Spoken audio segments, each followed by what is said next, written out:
জীবনটা হচ্ছে স্বার্থের। জীবনের দুঃখগুলো সবার সাথে ভাগ করে নেওয়ার চেষ্টা করি, কিন্তু জীবনের সুখগুলো কি কখনো দিতেছে কাউকে? তবে আমরা মধ্যবিত্ত মানুষদের কিন্তু সুখের থেকে দুঃখের প্রভাবটাই বেশি পড়ে। দুঃখ যেখানে সেখানেই সুখ। জীবনে যদি দুঃখটাই উপভোগ না করলাম তাহলে সুখটা কোথা থেকে আসে বলো তো? এটা আমাদের নিয়তি, আমাদের মেনে নিতেই হবে। সবার ক্ষেত্রে তাই হয়, কোনো না হলে কোনো দিক দিয়ে প্রতিটি মানুষই কিন্তু দুঃখ পেয়ে থাকে। হয়তো কারো টাকা পয়সার অভাব থাকে না, কিন্তু মানসিক অবস্থায় সে খুবই দুঃখী। আবার হয়তো সে মানসিক অবস্থা খুব ভালো, কিন্তু টাকা পয়সার অভাব। আজকে দেখো আকাশটা সকাল থেকে একদম কি সুন্দর ঠান্ডা হাওয়া, মানে যাই হোক এই দুদিন থেকে মানে প্রচণ্ড আজকে মানে ভালো আছি, ঠান্ডা আছি। এই দুদিন দারুণ গরম ছিল, 48 ডিগ্রি ছিল। ঠিক আছে, আজকে ব্লগটা আমি এখান থেকে শুরু করলাম, তোমরা দেখতে থাকো।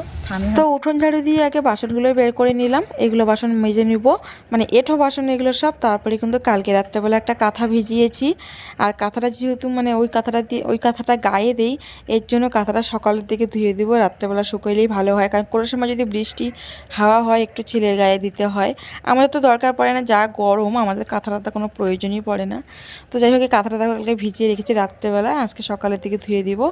আর এই যে বললাম আমি কিন্তু কালকে কাঁথাটা ভিজিয়েছি, কালকের মধ্যে বৃষ্টি শুরু হয়েছে, আজকে কিন্তু ওয়েদারটা একটু ঠান্ডা ঠান্ডা ভাব। মানে আমার এরকম হয়, যেদিন আমি ভাববো যে মোটা জামা কাপড় মানে কাঁথাটাগুলো ধুবো সেদিনে এরকম হয়। তো বাসনগুলো পরে মাজবো, আগে কাঁথাটাই ধুয়ে দিই, কারণ একটু পরে কলে পারে আবার রোদও উঠবে। ভাগ্যিস আজকে যেহেতু আকাশটা ঠান্ডা ঠান্ডা ভাব, মানে কলে পারে রোদ না উঠতে পারে, কিন্তু মাঝে মাঝে আবার রোদও উঠে যায়। সত্যিই বললাম আমার এই কলেপারটা না, মানে নামমাত্র কলেপার, মানে ঠেকা সারা কলেপার। আমি কিন্তু কলেপারটাকে সুন্দর করে ব্যবহার করতে পারি না। এই দেখো যেখানে ইটগুলো দিয়েছে এতটাই যে কষ্ট হয় বসতে আমার, মানে যখন তখন কিন্তু আমি পা পিছলে একদম পা ওখানে ঢুকে যায়। তো ভাবো তাহলে কোনো সময় যদি কোনো দিনও বেকায়দায় লাগলো তাহলে যেমন পাটার অবস্থা কী হবে, সেই কিন্তু মস্কে আমি মানে পা মস্কে ঘরে আমি পড়ে থাকবো। আর তখন আমি ওই মুহূর্তটা ভাবি যে আমি পরে কাজগুলো কীভাবেই করবো, কারণ আমার কাজগুলো যদি আমি না থাকি তাহলে এই কাজগুলো সারা জীবন পড়ে থাকবে, কেউ করার নেই। কারণ সংসারটা আমার, কাজগুলোও আমার। যাই হোক দেখো কাঁথাটা মেলে দিচ্ছি। তো এই জায়গাটা দিব না, পরে বর আবার মানে জায়গাটা চেঞ্জ করে দিল, কারণ যেহেতু যে মানে এইদিকে সবসময় যাওয়ার আসার মধ্যে কুকুরগুলো যাওয়া আসা করে, কুত্তাগুলো, তা কুকুরগুলো যাওয়া আসা করলে তো সেই যদি কুকুরের গায়ে লাগে, এই জন্য ভাবলাম না একটু সাইড করে দিই। সকালবেলা সেই দেখো ওঠার পর ননস্টপ কাজ চলতেই থাকে। আমি বুঝি না বাড়িতে থাকলে এত কাজ কোথা থেকে আসে। স্কুল থেকে মানে ছেলের স্কুল থাকলেও কাজ থাকে, মানে ছেলের স্কুল থেকে বাড়ি ফিরে আমি নিঃশ্বাস নেওয়ার সময় পাই না, এতটাই কাজ থাকে। এদিকে রান্না করো, বাসন মাজো, কাপড় ধোও, ঘর পরিষ্কার করো, বিছানা তুলো, কারণ সকালে তাড়াহুড়ো করে যাই, সেরকম কোনো কিছু করতে পারি না। ছেলেকে খাওয়াও, ছেলেকে টাইম টু টাইম সব কিছু, মানে কোনোদিনও স্নানটা করাই নিয়ে যাই না, এমন হলো যে সময় থাকলো না স্নানটা করালাম না, পরে এসে করাই। তো এইটুকু সময়ের মধ্যে কত কিছু করতে হয়, তার মধ্যে দুধ থাকে দুধ জাল দাও, মানে আমি বললাম না নিঃশ্বাস নেওয়ার সময় পাই না। সত্যি একা সংসার যে এতটাই কষ্ট আমি তাই এখন বুঝতে পারছি। আসলে সময়টাই এমনই হয়ে গিয়েছে না, আমার সময় আমি একা পড়ে গিয়েছি। আসলে আমারই দোষ, আমি সত্যিই খুব বোকা। আমি না সবাইকে ব্যবহার করতে পারি না, আমি সাদা মনে সাদা, আমার কোনো কিছু মনে নেই। আমি সবাইকে মানুষ ভাবি, আমার যেমন কষ্ট হয় অন্য মানুষদেরও কষ্ট হয়, সবাই তো মানুষ তাই না? সব থেকে বড় কথা হচ্ছে এটাই।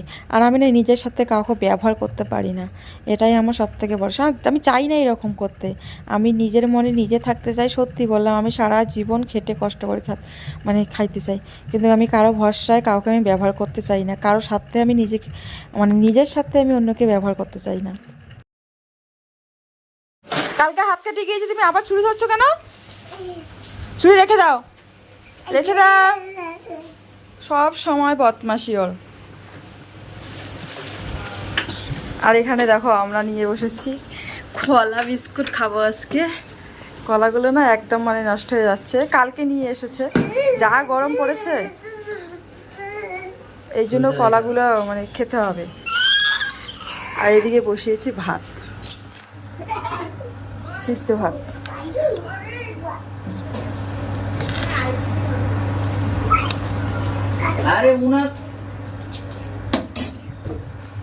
স্নান করে আসলাম, এসে এদিকে ছেলেকে স্নান করে আসলাম, এসে ছেলেকে কলা বিস্কুট খাইয়ে দিলাম। আর ভাত বসিয়েছি, ভাত হচ্ছে সিদ্ধ ভাত। তো এইদিকে দেখো আমরা খাবো কলা বিস্কুট। এই যে দেখো কলাগুলো কালকে এনেছে, যে বললাম একটু মানে গরম তো, মানে খুব পেকে গেছে। ফ্রিজ তাহলে তো ফ্রিজে রেখে খেতাম, তো যেহেতু নেই তো এখন খেতে হবে কলাগুলো। দুটো দুটো করে খাবো গা, আর বিস্কুট দিয়ে ভাত হয়ে সিদ্ধ ভাতটা খেয়ে নেবো, ঠিক আছে? আজকে রবিবার, ছেলের একটু আবদার আছে, আজকে দিদুন বাড়ি নিয়ে যেতে হবে। সত্যি আমি অনেক কদিন থেকে বাবার বাড়িতে যাই না। ছেলে আবার রবিবারের দিনটা করে যাবেই, মানে স্কুল যেহেতু আজকে বন্ধ থাকে ওর, এই জন্য যেতেই হবে। তাই রেডি, মানে তাই কিন্তু খেয়ে দিয়ে রেডি হবো। সকালে সিদ্ধ ভাত করে নিয়েছি, কারণ বর যেহেতু বাড়িতে ঢুকবে না আমাদের বাবার বাড়িতে, আজকে রবিবার সব হোটেলও বন্ধ থাকে, আর আমার বর তো বাড়ি খাবারটাই বেশি পছন্দ করে, এর জন্য সিদ্ধ ভাত একটু করে নিয়েছি। মানে বর মশাই খেয়ে এটে বরের জন্য, বরের কারণে আমাদেরও খাওয়া হবে। বাড়িতে গিয়ে তাড়াহুড়ো করে আর খেতে হবে না, মা রান্না করুক রাস্তা ধীরে। আর আমরা গেলে বাড়িতে মায়ের এমনিতে একটু চাপ হয়ে যায়। যাই হোক, এদিকে ভাবলাম যে আমি বাড়িতে খেয়েই যাই, বড়োরও খাওয়া হবে, আমরা মানে আমাদেরও খাওয়া হবে। আর ছেলেকেও খাইয়ে দিয়েছি। দেখো একটু গল্প করতে করতে, মোবাইল ছাড়া একদমই খেতে চায় না। অনেক চেষ্টা করি মোবাইলটা ওকে ছাড়ানোর, মাঝে মাঝে তো খুব রেগে যাই, অনেক অশান্তি হয়, কিন্তু কি করব বলো তো, মানে এমন একটা সময় পড়ে গিয়েছে না, উপায় নেই। আমার মোবাইলটা যে এতটাই খারাপ হয়েছে না, মোবাইলটা এখন চলে না, ভিডিও করা যায় না, ভিডিও হ্যাং মারে, মোবাইল হ্যাং মারে, অনেকটাই সমস্যা হচ্ছে। কিন্তু সেই সামর্থ্য তো নাই না যে ফোনটা কিনবো। মোবাইলটা খুবই ডিস্টার্ব করছে, মানে একদমই মোবাইলটা চালানো যাচ্ছে না। যাই হোক, রেডি হয়েছি, দেখো যাবো বাবার বাড়ি। আজকে হচ্ছে রবিবার, ছেলের আবদার, রবিবার করে যেতেই হবে। গরমও কিন্তু প্রচণ্ড পড়েছে, সকালে একটু ঠান্ডা ঠান্ডা ছিল, কিন্তু এখন গরম পড়েছে, তবু অবশ্য মানে কম আছে কালকে পরশুর থেকে। তো ঠিক আছে, বাড়িতে যাই। দেখি দেখি শোনা, আর শোনা দেখি কোথায় যাও, দেখি দেখি। ও খুব খুশি, বাপের বাড়ি যায় আজকে, এখনো বলতেছে। দেখো রেডি হয়, হ্যাঁ আমরা এখন যাবো রওনার দিকে। ও তো শার্টই পরে নাই, যে গরম শার্ট পরা যায়, গরমে মানুষ বাঁচে না। সত্যি এত যা ব্যস্ত হয়ে পড়ি না, সত্যি আর মনটা চায় না যে ক্যামেরাটা অন করে ভিডিও করি। যাই হোক, আর তো ভিডিও করতে পারিনি একেবারে। তারপরের দিন দেখো বাড়িতে এসে কি মাছ আনছো? লোকাল মাছ, চ্যাং, সাথি, এগুলা লোকাল। আর এখানে আছে একটু কাতল মাছ আছে পোস্তার জন্য।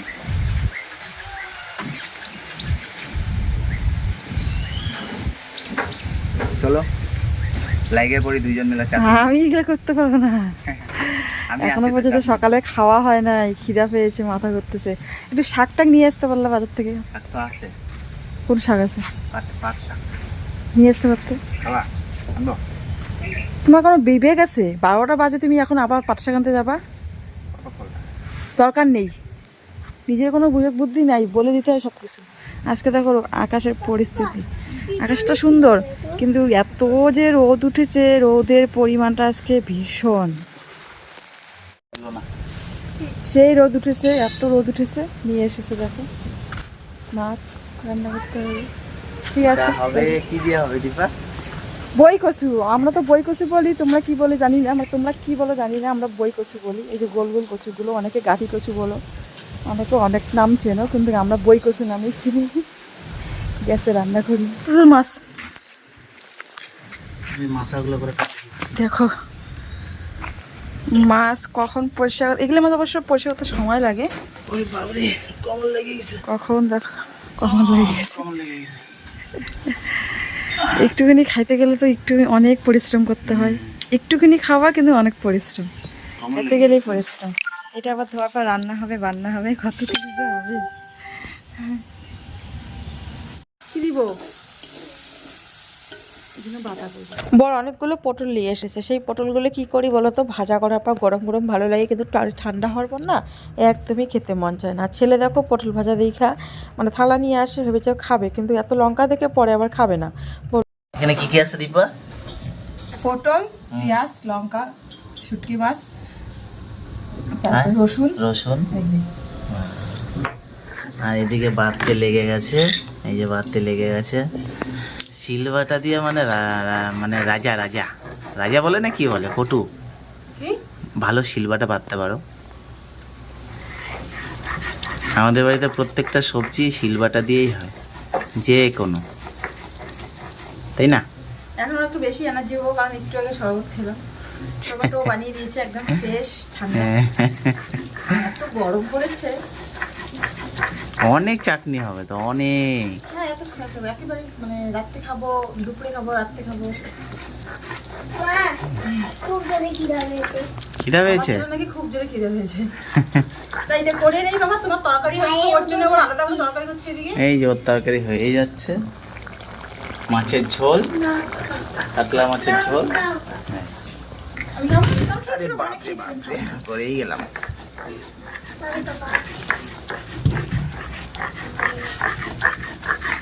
কি সুন্দর কালার হয়েছে একদম আটা আটা।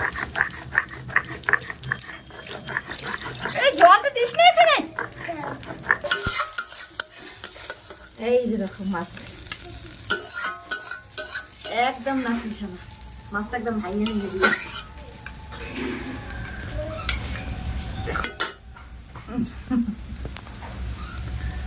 দাদা খেতে দেই ছেলেকে আর ওকে। ওইদিকে দেখো তরকারিটা হচ্ছে সবশেষে, বই কচুর তরকারিটা ওটাও করেছি। আর এখানে দেখো রান্না করেছি বাটা, ছেলের তরকারি, মানে 4টা তরকারি খেয়েছি আমরা।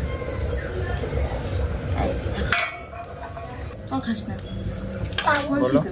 এই যে দেখো মানে মাছের নাকড়ি সোনা বাটা, আর ছেলের জন্য তরকারি করেছি আলু দিয়ে মাছ দিয়ে, আর ওখানে হচ্ছে বই কচুর তরকারি। এই ছেলে ঘুমিয়ে পড়েছে, আর এখন রাত্রেবেলা এখন বাজে 1টার কাছাকাছি, আর বর গিয়েছে একটা ভাড়াতে মানে রিজার্ভে। ও কখন আসে জানি না, আমারও ঘুম পেয়েছে আর ভিডিওটা এডিট করলাম। তো বন্ধুরা আজকের ব্লগটা এই পর্যন্ত, দেখা হবে আবার নতুন ব্লগে। টাটা।